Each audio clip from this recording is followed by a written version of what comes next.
US authorities have charged an Indian who was working at the direction of the Indian government in the attempted assassination of a US Canadian citizen.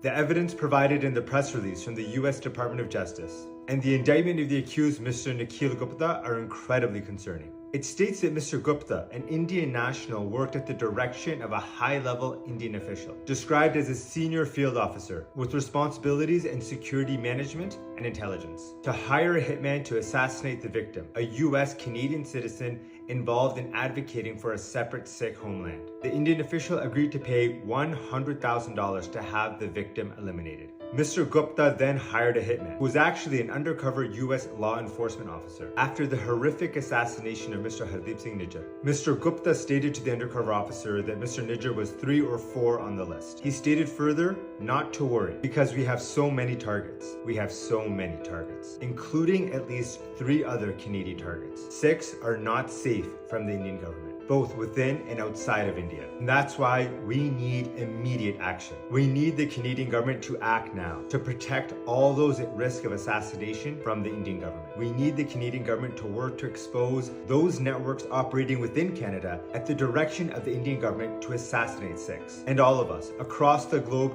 need to make sure that the world knows the truth about India, a nation that utilizes transnational, extrajudicial killings to assassinate those who are peacefully advocating for Sikh sovereignty and human rights. We also need to speak out against India's increasingly authoritarian actions, its attack on the free press, the judiciary, and other minority and marginalized communities. India wants to intimidate us to be silent, for us to be afraid to raise our voices. Let's let India know. We are inspired by our Guru. We fear no one. They cannot and they will not silence us.